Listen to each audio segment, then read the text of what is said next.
Ladies and gentlemen, you are listening to Life Well Lived by Omobola Stephen. It's an engaging and enlightening talk show on life, relationships, and the business of life. Grab a cup of juice and just chill. Life Well Lived by Omobola Stephen. Live life. Live fully.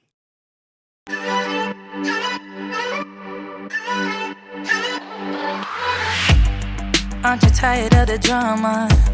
You use your words like they are knives.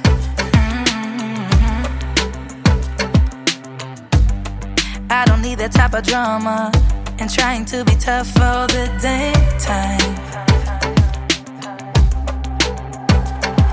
You try to make yourself feel better by taking me down.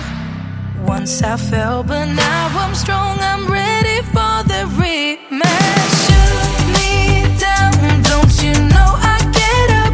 Yeah, baby, I will fight. No, there ain't nothing stopping me. I'm bulletproof, I won't fall. I'm bulletproof, go on and shoot me down. I will always get up again. You're looking at me so cold.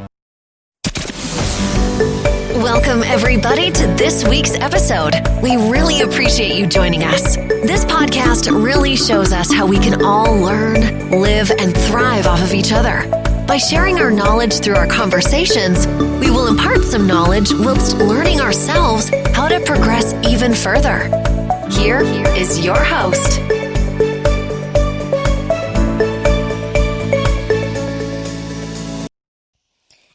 Host, Omobola Stephen. Ladies and gentlemen, this is your show Life Well Lived by Omobola Stephen, the regular sassy, annoying bitter chick on the side of eternity. For everyone is human. We all know that we all make mistakes that need to be forgiven. By forgiving yourself, you're choosing love over judgment, and now that's a good choice. You also send a notice that moving on with your life is more important than remaining in the emotional prison of self-condemnation. Today, I will be discussing on how you can forgive yourself. Did you miss the episode on forgiving others? Ouch! You need to listen to it. That will be on episode 67. You can search for Life Well Lived by Omobola Stephen on these distribution platforms that I will be mentioning. Let's go! Diesel, Castbox, on iTunes, on Google Podcasts, on Podcast Addict, on Podchaser, on Listen Notes, on iRadio, on Josephone, on SoundCloud, and on YouTube. Just search for Omobola Stephen. Now, I want you to know that there's nothing you've done that cannot be forgiven, no matter how bad you think it is. Offer yourself with the olive branch of compassion and choose to love yourself instead, no matter what. As painful and uncomfortable as it may feel, there are things in life that are worth enduring the pain for in order to move forward, and forgiving yourself is one of them. As a child, I grew up believing I was going to be a saint, or at least a nun. In my mind, I pictured myself heading off to the convent to join the medical missionaries of Mary. Of course, I never came close to being holy. Not at all. I will beat myself up unmercifully for every little infraction that took me further from my goal. It was a great relief when the convent burned down, because it meant I didn't need to be so good anymore. Now listen to the words of Miller Brown. He said, in order to heal, we must first forgive, and sometimes the person we must forgive is ourselves. We are so hard on ourselves. And we sometimes set such high moral standards. That's no wonder we suffer. Now, I have come up with some steps or processes to help you avoid this trap. Number 1 is to accept what you did. Acceptance. Take full responsibility for your actions or inactions. Confront the situation head on. No excuses, no denial. I suggest that you journal your thoughts. This will bring clarity and help patch the memory. Allow yourself to be emotional. Of course, release any pain you have. Share some tears. If you need to, shed it. Next up is confession. Confession is one of the oldest and best methods for unloading heavy burdens. It works. Actually, it does. Confess to God or someone else what you did. Nothing you've done, no shame deep enough can separate you from God. Talk to Him. Let Him know your remorse and regret. Reconcile your relationship with God if you need to. Telling someone else is also a bonus. We share humanness by showing each other what we make or that we make mistakes. Letting go of the pain with someone you trust will prevent you from making excuses or living in denial. Next up, give up self-flagellation. There's no value in continuing to punish yourself even though you feel you deserve to be condemned. Remaining a victim will negatively affect the relationship you have with yourself and with others. Now you didn't want it. Next, make amends if appropriate. A sincere apology or a verbal olive branch may be all that is required.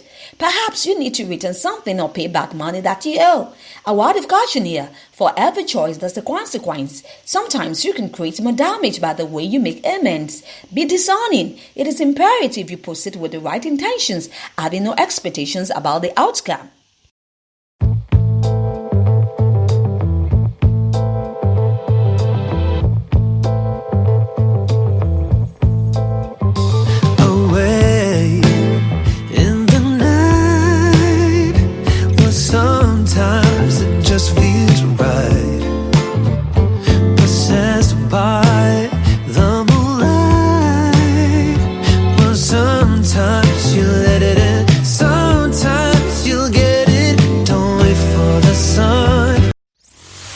Ladies and gentlemen, you are listening to Life Well Lived by Omobola Stephen. It's an engaging and enlightening talk show on life, relationships, and the business of life. Grab a cup of juice and just chill.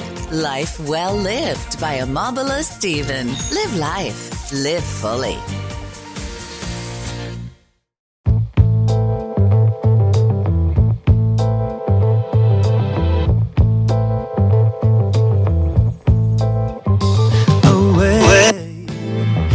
Let's move on to step 5. What did you learn? Mistakes have a habit of reoccurring unless your eyes are wide open. I believe all of life's experiences are designed to teach you something. If you have blinders on, you will miss the lesson and its significance to your life. Learn to forgive yourself. Travel through life unburdened by guilt. It's one of the best gifts that you can give yourself and those you love. I tell you. Step 6. Give yourself permission to put this process on hold. If you make a mistake but you have a hard time putting it out of your mind, you can visualize your thoughts and feelings about the mistakes going into a container such as a mason jar or box. Then tell yourself you're putting this aside for now and will return to it if and when will benefit you. That's a macro tax. That's right. Step 7. Have a conversation with your inner critic. Now, journaling can help you understand your inner critic and develop self-compassion. You can write out a conversation between you and your inner critic. This can help you identify thought patterns that are sabotaging your ability to forgive yourself. Next, quit playing the tape. Quit playing the tape.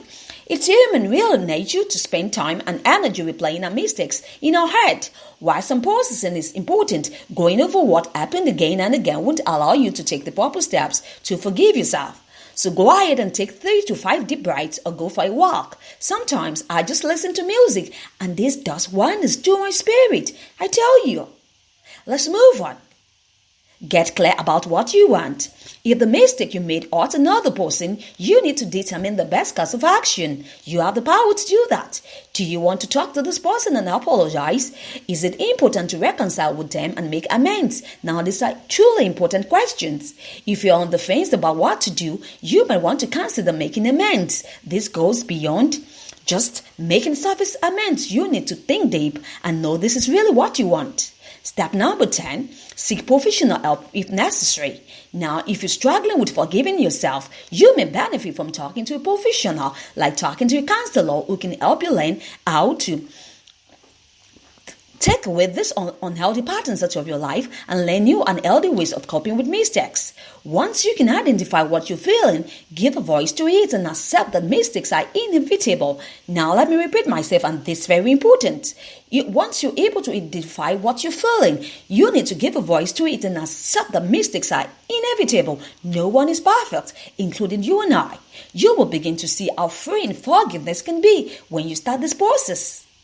From the words of Lex Brown, he has a very great quote on forgiving yourself. Listen, he said, release the need to replay a negative situation over and over in your mind. Don't be a hostage to your past by always reviewing and reliving your mistakes. Don't remind yourself of what should have, could have, or what would have been. Release it and let it go. That is it. Move on. So, I'm sending all my love to you right now. I mean right now. I'm ready to go. Ready to sign out. Thanks for hanging around. It's bye for now. Ciao.